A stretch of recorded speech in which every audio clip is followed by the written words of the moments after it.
Mankind knew that they cannot change society. So instead of reflecting on themselves, they blamed the beasts, heaven, or hell.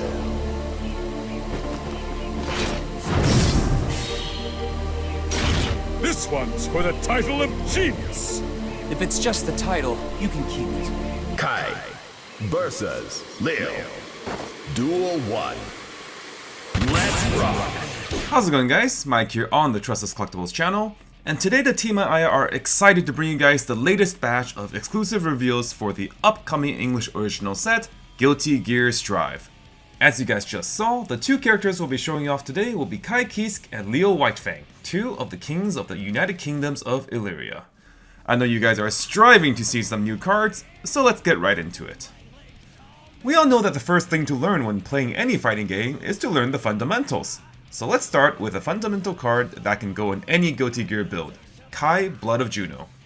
When Kai is sent to the waiting room from the stage, you can discard a card from your hand to look at up to the top 4 cards of your deck, choose up to one level 1 or higher card from among them, add it to your hand, and discard the rest. Additionally, on your opponent's turn, Kai gets 1500 power and 1 level if your opponent has 3 or less characters on their stage. This makes Kai a solid turn 1 play, as he's more likely to avoid being countered by a low-powered level 0 hard removal card that would otherwise prevent Kai from getting sent to the waiting room for his mill effect. Being a 3k beater is also nothing to scoff at either. The odds of Kai living to tell the tale on turn 1 is fairly high, making him not only a reliable turn 1 play, but also a flexible utility option throughout the rest of the game that offers mill and hand fix with his on-death effect. But what if we could make Kai even more powerful than 3000 power? I'll let Simu do the honors. Hey, does anyone know this person's weakness? Mike has introduced a flexible card that fits in many decks, but I'm here to showcase a more specialized card that sees its full potential in specific builds. Kai, Righteous Ruler. This card has 2 effects, plus 500 power to all other Guilty Gear characters on the stage, and whenever you trigger a climax with the gate icon, you can discard a card from your hand as cost in order to look at up to 2 cards from your deck, add up to 1 card to your hand, and send the rest to the waiting room. Colloquially, we call this type of card a pants support card because, well, doesn't that icon kinda look like a pair of pants? Cards like this Kai can be used to get some extra power in any deck, but definitely see the most use in decks running 4 to 8 climaxes with the gate icon. Since the gate icon can only return climaxes to the hand, support cards like this Kai can help convert those climaxes to other more useful cards in the moment, while immediately returning those climaxes back into the waiting room before a refresh. Cards like the Kai support work best in tandem with other cards, so let's bring in his friend and rival Leo to the stage and see what this overworked king can do. During the player's turn, Leo gets plus 1000 power, and when he reverses a battle opponent, he must rest one of your other Guilty Gear characters and move it to the backstage. If only he could get some rest himself. In any case, this effect is a great way to get extra value by moving a character to the back row to protect it for a turn. It even allows you to save a character that got reversed in battle. Kai, Righteous Ruler, doesn't have a lot of power himself, but he can give Leo, Overworked King, an additional 500 power that can help Leo get a reverse on a battle opponent, allowing Leo to move Kai to the back row, safe from danger. As a great man once said, combining cards can be very effective. On that note, let's see if Randall has any cool card combos in store for us. The expertise in your movements is plain to see. Once you have your fighting game fundamentals down, it's time to start polishing up your combo game. And speaking of combos, let's take a look at the Kai level 1 climax combo, Kai Sword of Justice, which combos with the Gate Climax Overdrive Ride the Lightning. Kai Sword of Justice is one of the 4 OFRs from the booster set that features amazing artwork by Hungry Clicker, so be sure to look out for this card in your pulls. Sitting at 4500 base power and going to 5500 when you have 2 or more other Guilty Gear characters, he has a pretty standard power line, but his climax combo is anything but standard. On attack, if you have the climax in play and 2 or more other Guilty Gear characters, you get to choose one of 2 effects. You can either look through up to 4 cards from the top of your deck to add a Guilty Gear character from among them to your hand and send the rest to waiting room, or you can salvage a level 2 or higher character straight from your waiting room. This flexibility makes Kai a powerful card to use at any stage of the game. During your first deck rotation, players will often utilize the top 4 effect in the early game to speed through their deck and try to get to their first deck refresh as quickly as possible. Meanwhile, using such effects in the second deck or later is often considered reckless, as it can ruin your deck by taking a bunch of climaxes out unnecessarily. Thankfully, the salvage mode is the perfect secondary option, as it sets you up for your late game by giving you the ability to selectively grab your level 3 pieces while also keeping your deck state intact. With Kai bringing multiple gate climaxes to the table, this combo is a very appealing card to loop for multiple turns in a row and make optimal use of both of his 2 modes. Complementing the Kai combo at level 1 are the Leo Changers. With this pair of cards, Leo can switch in and out of his iconic Brunhilder stance, going from offense to defense and vice versa, just like how using the stance in the fighting game allows you to pivot between the neutral and aggressive play patterns. Let's start with Leo Stance Cancel. While this card only has 1500 printed power, it gains an additional 5500 power during your turn, going up to a very respectable 7k power.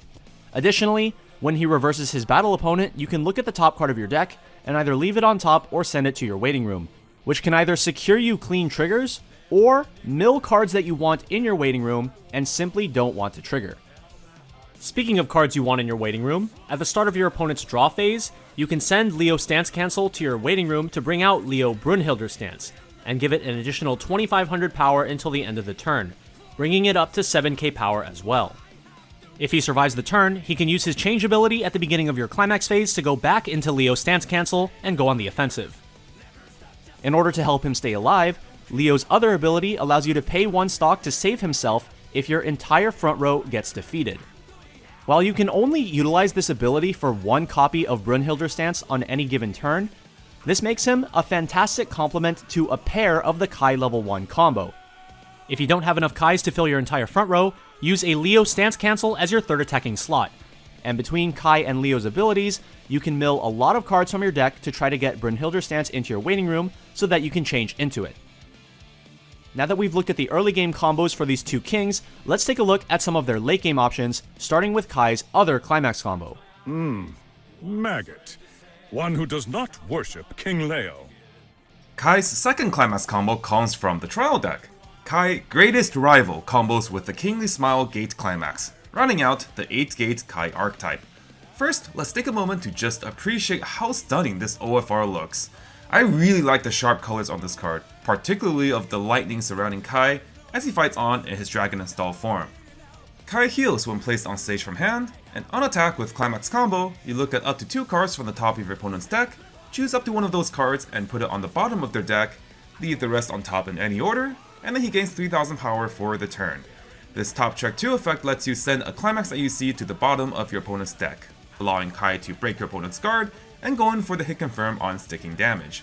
And while this isn't the strongest effect for directly finishing the game, Kai's on-play heal effect and massive attack power offer a decent way to prolong the game by wiping out your opponent's characters and ensuring that you have absolute control of the front row to perhaps make use of any defensive options that Guilty Gear may receive with the rest of its card pool. And if 14,000 power isn't powerful enough for your liking, then this next Leo card will surely get the job done.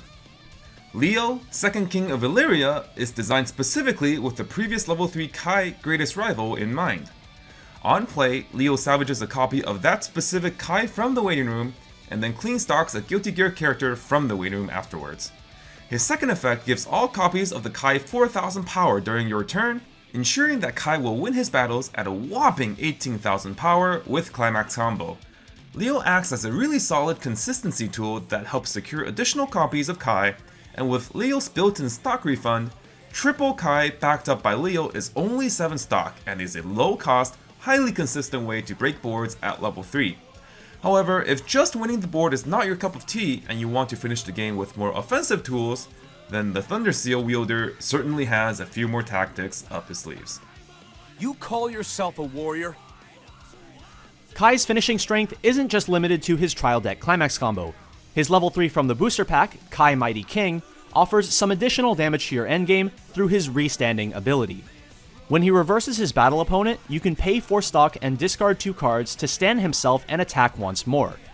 In addition, his first ability allows you to summon a character from your hand for free, in addition to giving himself an extra 2000 power, which both alleviates some of the costs to use his restanding effect, as well as give him an extra boost of power to secure the reverse in the first place. Try creating a board like this with 2 Kai climax combos, 1 Leo level 3, and 1 Kai restand, which can be assembled with just 6 starting stock, thanks to the free summon saving you 2 stock and Leo refunding you 1. It only costs 5 stock to bring out all the characters, but you'll want to start your attack phase with 1 stock so that you can go up to 4 and utilize Kai's restand effect. With a board like this, you can swing at your opponent 4 times and use the Kai climax combo twice, which is already a pretty impressive endgame setup. But if you want to spice it up even further, there's still one final card we haven't looked at yet that you can add into the mix. You've seen it on some of the art already, so it should come as no surprise that the last card we have to feature is Dragon Install.